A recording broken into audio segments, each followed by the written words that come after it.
Do you talk? Can you do that? Blah, blah, blah?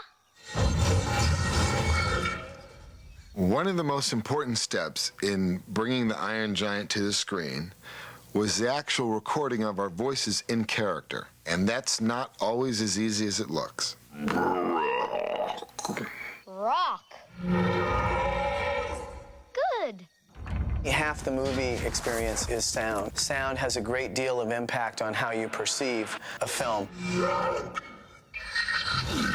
That's right! I first became aware of Vin Diesel when a friend of his who worked on our film recommended him to me, and I saw a film that he made called Multifacial. There was a scene in it where he was very quiet and yet very powerful at the same time. And that scene in particular really stood out to me as being total evidence that he could do the Iron Giant, because his voice had a great power to it, and yet there was great gentleness. There weren't that many words, and he had to convey a lot with all of them, as well as conveying the transition from machine into a sort of feeling being. It's okay, it's okay. We gotta show them you're good. A scene that was very important to me was the scene where the Iron Giant is affected by the death of the deer, and he kind of wants to know from Hogarth what death is. Again, there was not a lot of dialogue, but there had to be a lot of feeling. And yet he had to sound credible as a large machine, and yet he conveyed a great amount of sensitivity and thought.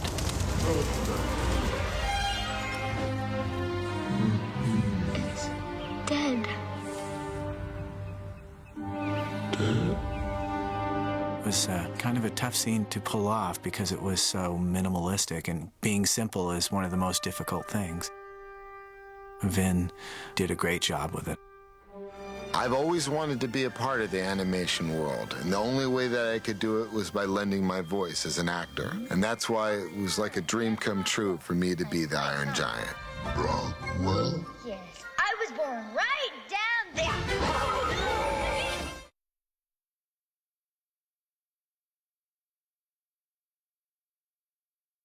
This one's for professionals only. We started with Hogarth. I think Hogarth was sort of obviously the main character in the film and someone that was going to anchor the story. And I think everyone picked up inspiration from various sources. For me, it was my nephew, who was at that age at the time. And Brad's son, Michael, was also at that age. One thing that the character designer, Tony Fucilli, and I talked about was that there was a sameness to the way boys are depicted in movies. If your character is a lead boy, your ears can only be so big, your teeth have to be perfect, and there are all these sort of unwritten rules that you have to follow. Well, we wanted to make him more like a regular kid. I think he's a very good-looking kid, but, you know, one tooth is kind of slanted at a kind of an askew direction. He's got rather large ears and a little sort of cowlick, you know, at the back of his head, and he looks more to me like a real boy.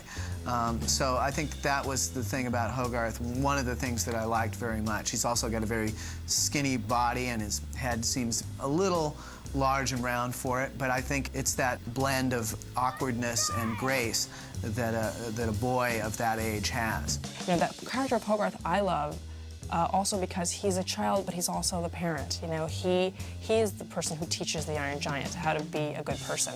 And so you wanted to have a voice that had a little bit of that wisdom that children have, and that really would have that come out on the screen. So I think Eli did a fantastic job of really being a perfect little boy and also a very wise little boy.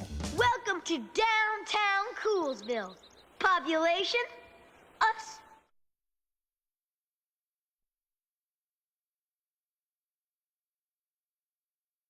Forget it, forget it. Gone. It's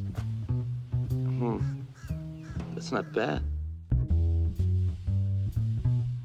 Dean, the junk man, beatnik guy. Huh? What's that?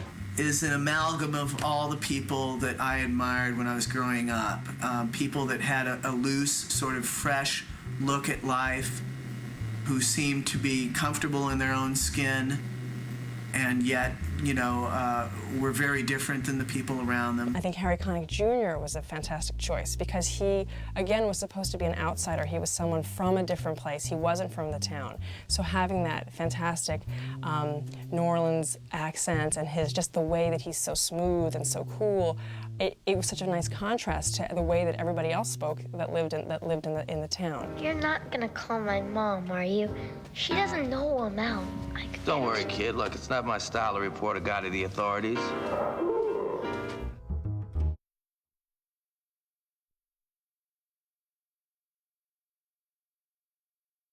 I'm really sorry, but thank you. I need to work late tonight. We weren't making a sort of 50s usual, you know, mom who you would always think of as being sort of, you know, an older person. I mean, this was supposed to be a 29, 27, 28-year-old single mom. And so we wanted to hire someone that sounded young, because you don't immediately think of Jennifer Aniston as a mom in the 50s, and yet that's who this character was. She was single, she was working and trying to hold a family together and hold a job. She was spunky, she was really a modern-day woman, but placed in the context of the 50s. So we wanted to find a fresh take on that voice. And Jennifer Aniston, I think, brought so much to the part that, that you would normally look for in the part of a mom. I love you, honey. Me too. And Hogarth? No scary movies, no late snacks, in bed by 8 o'clock. Got it? Come on, Mom. It's me, remember?